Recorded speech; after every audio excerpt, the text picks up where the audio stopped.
And we give them high school credit for it, for their experience working with you. Great questions. You had another question? Yeah, I was going to ask you, I'm not an educator by training by any stretch, but I couldn't help but reading the news lately about how the United States has continued to slip in standards. And it seems to me that, of course, what I've heard too is that different countries have different strengths, and they're learning from others. So like Finland, I guess, is really, Way up there. They really picked it up. Right. And so does your organization model these people to see what they're doing that might be transferable to what we need to do here? Absolutely. And even back on the question of Common Core, the individuals nationally that modeled Common Core did just that. They looked at those countries that seemingly were doing better than we were, and tried to model a lot of what they did into that process. Yes. So, what again? Japan. There's other Korea. Again, you can talk about politics, but there are countries around the world that are doing very well. Project-based learning is something not necessarily new. It's been around for a couple, 3 decades, but it is difficult. I mean, what we think of school is one person stands up, like I'm doing with you right now, and I have all these sets of eyeballs looking at me, and the center is all on me. That's a great way to learn. It really is. Because we got great teachers in classrooms. And when a kid listens, they learn great things. But if that's all you do, that's all you'll get. Project-based, which other countries are finding a lot of success with, is getting it more student-centered. So we have kids talking to kids. We have kids asking questions and using 21st century to reach out to professionals in the field and getting answers from that. Instead of it just being one resource, it now becomes a network of resources, improving the quality. So those are things learned from different parts of the world, different countries that are succeeding with it. Yeah. Great questions. Yes, sir. What about parental involvement? Parental, yeah. I've never been a big advocate of school boards. I mean, what do people know just because they have kids to run the school?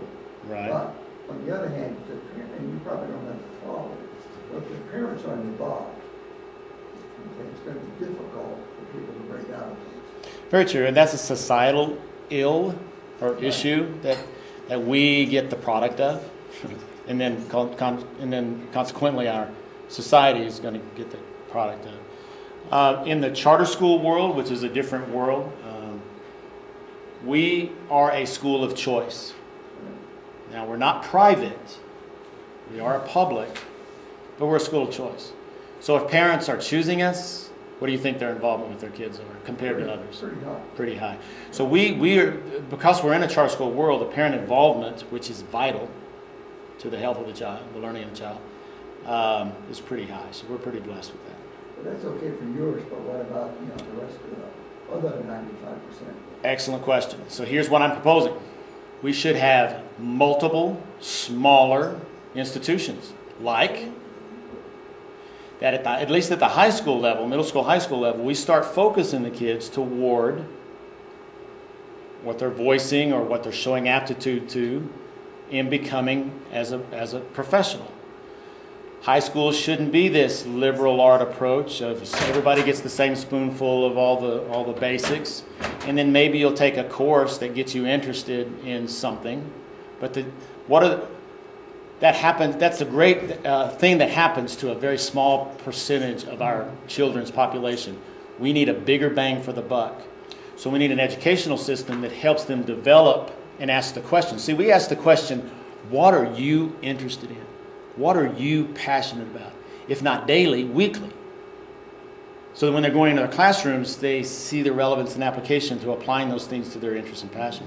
We need a pre-K through 12 system that ramps that up for them. And then where they're going to at the high school or middle school level is smaller size districts that pinpoint, or schools that pinpoint to those college and career areas that they've shown aptitude. Now, this is nothing new. It's a European model, honestly. But if we keep doing this same kind of everybody with all their interests and passions, and I get a math class of 30, and all 30 of them have different interests, I'm lucky if I get to know 5 of those interests. In my math class, I know I've got 20 kids. They're either in a biomed program or they're in an engineering and design program. I can model my math lesson to those pinpointed applications, giving relevance, realness, genuineness, authenticness to the learning experience. Yes, ma'am. I have 3 children. They're grown now, and they all 3 are doctors. I don't think in the 9th grade they would have known which one of those paths to choose. Great point. So, how do you...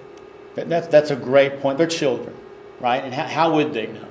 And can they change their mind? Well, of course. I mean, the average change of majors at the university level is 3 or 4, right? At that age. So why wouldn't we think our children would change their directions? So we don't need to completely change the model that we know public school is, because there may be scholars that just really don't know yet. But we need a pre-K through 12 system that's actively embedding that questioning process to help them discover. Now, we get them in high school, and it's such a... because they're coming from other institutions, and we start asking them these questions and asking them to do research in their interest areas, and it's all about them, and what do you want to be, what do you want... I mean, we do that actively all the time. It's really strange for them. Well, had that started back in kindergarten, 1st grade, 2nd grade, and then you start developing and understanding what your skills are and your interest and passion is through that educational process, we'll have fewer, in my opinion, when they get to those 7th grade, 8th grade, 9th grade years, that they don't know. There'll be fewer of them. But if they don't, we have a place for them. There's still a great educational steps that they can take to help continue trying to figure out what that is and what that interest is and what that passion is. I think those are transformation efforts that we need in our current educational system. So would you encourage in the early childhood education to have more of an exploratory kind of experience, or more of a directed experience towards the You need sciences? both. And again, I'm not an elementary expert by any stretch of the imagination. Are you? Excellent. So I'm really curious, Right. Ideally, to prepare a child for the future, Right. would it be better to provide an exploring experience where they can Yes. start to investigate different interests, or would it be better to direct them as they would be more in the middle school years? My answer is yes. Both. Yeah. I really think there needs to be a mix. And even at our age, even at middle school and high school, you still have those populations that need a more directed kind of learning experience. Mm-hmm. There is no silver bullet solution to our issues.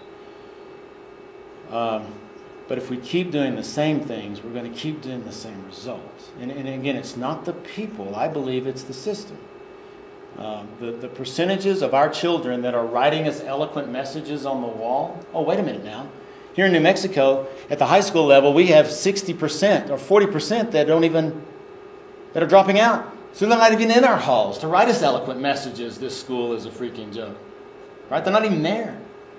There's something in the system that's disconnecting with our children. And it's not, it's just not relevant to them. And if we don't make changes, we're not going to get changes and we're not going to get results. It's not going to improve the quality. Yes, sir? Have you had a graduating class yet? We did. Thank you for asking. Last year was our first graduating class. 26 children. My Yes. follow-on question to that is, how do they fare in a traditional college environment? Good point. What scares me about all this Yeah. free thinking, and then you get to traditional college, and it's basically a lecture. Haven't you learned to sit down and shut up yet? I don't really care what you think. I don't want to hear your voice. Right. Exactly true. And so, we teach them to cope with the environment that they're in. But that is a concern. And it's not, don't get me wrong. If you come, and please, come to the academy. The kids are so used to people, strangers, toured by us. We don't just let strangers on campus. I don't want parents hearing that. But when they're so used to people coming into their learning spaces that it's commonplace for them. So come visit. If you come, let me say that when you come to the academy, are you going to see some of my managers? By the way, we don't call teachers at our academy. We call them project managers. Will you see project managers lecturing? Absolutely. Will you see scholars taking quizzes? Absolutely. Will you see scholars taking tests? For sure. We need good test takers. Why? Because that's what gets them into the doors to the universities. We're living in that system. If we want to or not, we can't change that right now. Not sure we need to. But if all we do is teach to a test, ladies and gentlemen, that's all we'll get. We need more. And so we need that mix of experiential learning, project-based learning, lecture, test, what we think school is. We need that mix. So are they getting lectured? Are they going to get where they might see and get at the college level? Yes, they're getting that learning experience. But they're also learning with gentleness and respect to question. Listen, I'm telling you now, 21st century is different. Don't think school's the way it is when we were there. I can get up and say a quote that I've said for 20 years, and over 20 years I may have missaid it. My kids call me on it. How? You pull it right out of their pocket and say, hey, Mr. Stevenson, you got that wrong. We ask them with gentleness and respect to question, to not just blindly trust what you hear. But if we ask them to justify why they think something is true, should we not ask them with gentleness and respect to question why we say something's true? And so that learning environment will benefit them at the university level with gentleness and with respect as they're getting lectured for those tests and quizzes. Yes, ma'am.